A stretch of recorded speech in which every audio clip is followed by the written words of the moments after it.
গায়কের গলায় চুরি ধরে বলে, আমরা জানি তুমি মিথ্যা বলছো, তুমি যদি ডেভিডের বিষয়ে না বলো তাহলে আমরা তোমাকে মেরে ফেলবো। এটা দেখে ডেভিড গাছের আড়াল থেকে বের হয়ে এসে বণিকদের সামনে দাঁড়ায় এবং ডেভিড বলে ওঠে, আমি তোমাদের সব টাকা পরিশোধ করে দিব, তবে তার জন্য আমার কিছুদিন সময় লাগবে। বণিকরা একটু ভেবেচিন্তে ডেভিডকে 2 দিন সময় দেয় আর বলে, এই 2 দিনের মধ্যে আমাদের টাকা পরিশোধ করতে হবে, তা না হলে আমি তোমাকে মেরে ফেলবো। ডেভিড বলে, ঠিক আছে, আমি রাজা লুইসের কাছে যাব এবং সেখান থেকে টাকা নিয়ে তোমাদের ফেরত দেব। এরপর বণিকরা চলে যায় আর ডেভিড এবং গায়ক রাজা লুইসের প্রাসাদের দিকে হাঁটতে থাকে। এদিকে মারিয়া জঙ্গলে খাবারের খোঁজ করছিল, কিন্তু ক্ষুধার্ত থাকায় সে ক্ষুধার জ্বালায় খুব কষ্ট পাচ্ছিল। তখন হঠাৎ সামনে এক বৃদ্ধা মহিলাকে দেখে সে চমকে ওঠে। মারিয়াকে দেখে বৃদ্ধা জিজ্ঞাসা করে, তুমি এখানে কি করছো? মারিয়া কাঁদো কাঁদো হয়ে বলে ওঠে, আমি এখানে খাবারের সন্ধান করছি। আমার গ্রামের সবাই না খেয়ে রয়েছে, তারা কোনো খাবার খেতে পাচ্ছে না। যদি আমি খাবার নিয়ে না যাই তারা সবাই না খেতে পেয়ে মারা যাবে। এই বলে সে আবার খাবার খুঁজতে শুরু করে। তখন বৃদ্ধা মুচকি হেসে জাদু করে কিছু ফল এনে মেয়েটির সামনে রেখে দেয়। এতে করে মারিয়া নামের মেয়েটি খুবই খুশি হয়, কিন্তু সে নিজে ফল না খেয়ে বৃদ্ধার দিকে ফলগুলো বাড়িয়ে দিয়ে বলে, তুমিও তো ক্ষুধার্ত, নাও এখান থেকে কিছু ফল খেয়ে নাও। মারিয়ার এমন দয়া দেখে বৃদ্ধা খুশি হয়ে বলে, আমি তোমাকে জাদুর এক হাড়ির কথা বলতে পারি।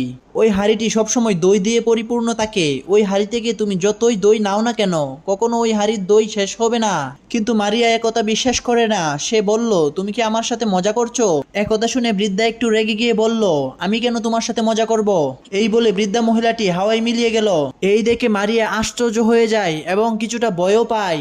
এরপর মারিয়া বুঝতে পারে মহিলাটির মধ্যে নিশ্চয়ই কোনো জাদু শক্তি আছে। তখন সে চিৎকার করে বৃদ্ধাকে ডাকতে শুরু করে আর বলতে থাকে, আমার ভুল হয়েছে, আমাকে ক্ষমা করে দাও। এরপর আমরা দেখি ডেভিড আর গায়ক রাজপ্রাসাদের সামনে চলে এসেছে এবং রাজপ্রাসাদের সামনে সেই সৈন্যটি ডেভিডকে চিনতে পারে। সেই সৈন্যটি ডেভিডের পুরনো বন্ধু ছিল। ডেভিড সৈন্যটিকে জড়িয়ে ধরে আর বলে, আমাকে ভিতরে যেতে দাও, আমার বিশেষ একটা কাজ আছে।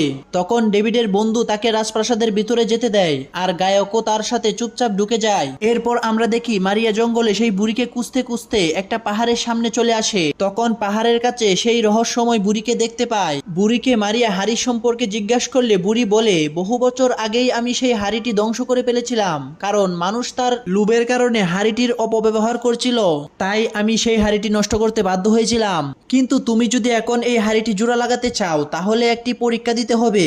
মারিয়া এক মুহূর্ত দেরি না করেই বলে ওঠে, আমি সব রকম পরীক্ষা দিতে প্রস্তুত আছি, বলো আমাকে কি করতে হবে।